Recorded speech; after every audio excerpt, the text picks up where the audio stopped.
Ministria e Mbrojtjes dhe pushteti lokal duhet kishin marrë masa me kohë për këtë lloj situate që kur nisi lufta në Ukrainë, para 4 vjetësh, duhet kishin filluar e para të ngrinin sistemin e alarmit, sistemin e informacionit, të fillonin të pastroheshin njerëzit, të identifikonin ku e kishin vendin, ku do të strehoheshin. Të bëjë një inventarizimi atyre. Të bëjë inventarizimi, të pastroheshin. Sot ato janë, do me thënë, edhe me kundragaz nuk hyn dot brenda. E kupton ato vendstrehime. Sa kanë vetur se janë të tjetërsuar, janë pushtuar, atje. Ka që janë të aksesueshme që është ndërtuar mbi to, por që janë të aksesueshme. Të gjitha këto duhet të bëhen. Pse? Në fundit, njerëzit ne e kuptojmë mënyra jone të jetuarit ka ndryshuar.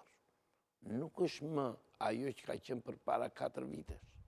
Mënyra jonë. Dhe ne duhet përshtatim me mënyrën e re të jetuarit, që është të qenurit në gjendje alerti në çdo kohë. Iku koha kur se s'ndodh gjë, se s'ndodh. Prandaj them që këto gjëra duhet.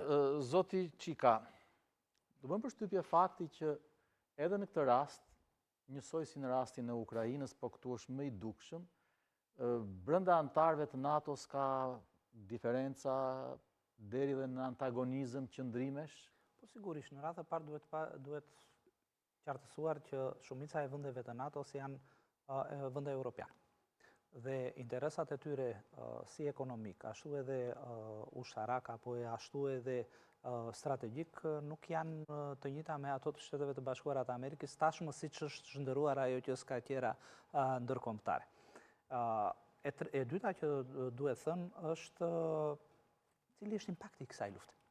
Impakti i kësaj lufte, përveç asaj që është impakti në teren, apo impakti edhe në ato që do jetë dita e nesërme e zhvillimeve të rajonit, është një impakt i madh ekonomik, të cilin pak po e diskutojmë dhe pak po e prekim. Dhe shumë i rëndësishëm dhe këtu vim tek pasojat e luftës, më shumë se sa ajo raketa që pritet të vi në Mans, tek pasojat e luftës që ndikojnë në Shqipëri. Dhe që kryesisht do jenë në Europë. Dhe Europa përsëri do jetë ajo e cila do paguaj faturën më të madhe si pasoj e luftës që po ndodh tashmë.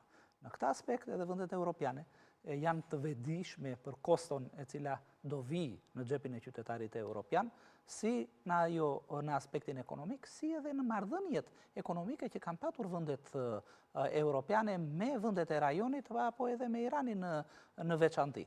Në këtë kontekst ka disa qëndrime, ka dhe mendime, si koncepti i përbashkët i sigurisë së NATO-s, por nga ana tjetër është edhe koncepti apo interesi shtetëror i vendeve europiane, të cilat në rastin konkret nuk përputhen qartazi me ato të Shteteve të Bashkuara të Amerikës.